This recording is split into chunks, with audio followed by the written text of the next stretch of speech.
ایک بادشاہ ہر وقت اپنے سر کو ڈھانپ کے رکھتا۔ اسے کبھی کسی نے ننگے سر نہیں دیکھا تھا۔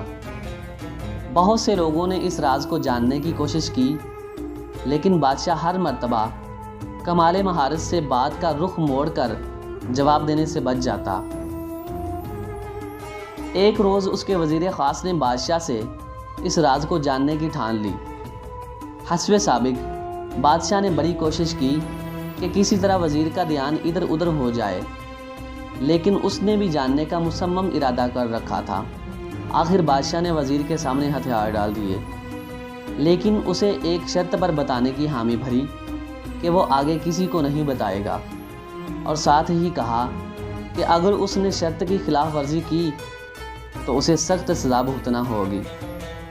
بادشاہ نے بتایا کہ اس کے سر پر ایک سینگ ہے، اسی لیے وہ اپنے سر کو ہمیشہ ڈھانپ کے رکھتا ہے۔ اس بات کو کچھ دن ہی ہوئے تھے کہ پورے شہر میں یہ خبر پھیل گئی کہ بادشاہ کے سر پر سینگ ہے۔ بادشاہ کو بہت غصہ آیا۔ اس نے اپنے وزیر خاص کو طلب کیا اور شرط کی خلاف ورزی کی پاداش میں شاہی حکم صادر کیا کہ اسے سخت سے سخت سزا دی جائے۔ وزیر بہت سمجھدار تھا، وہ جھٹ سے بولا، بادشاہ سلامت، جب آپ بادشاہ ہو کر خود اپنے ہی راز کو نہیں چھپا سکے تو پھر آپ مجھ سے یا کسی اور سے کیسے امید کر سکتے ہیں کہ وہ آپ کے راز کو چھپا کر رکھے گا؟ لہٰذا جتنی سزا کا حقدار میں ہوں اتنی آپ کو بھی ملنی چاہیے۔ میرے عزیز دوستو، زبان سے نکلے ہوئے الفاظ اور کمان سے نکلا ہوا تیر جب نکلتے ہیں تو دو کام ہوتے ہیں۔ پہلا یہ کہ وہ پھر کبھی لوٹ کر واپس نہیں آ سکتے، چاہے لاکھ پچھتاوے کے ہاتھ ملو، اور دوسرا یہ کہ وہ پھر جہاں جہاں سے گزرتے ہیں اپنی شدت اور قوت کے مطابق زخم لگاتے جاتے ہیں، جس کا دوش ہم اپنے علاوہ کسی اور کو نہیں دے سکتے۔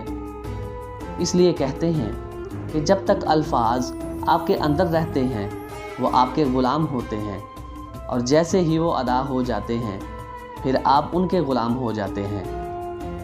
اگلی پوری زندگی آپ کو اپنے عمل اور کردار سے اپنے کہے ہوئے الفاظ کی پاسداری کرنی پڑتی ہے۔ اللہ تعالی ہم سب کا حامی و مددگار ہو۔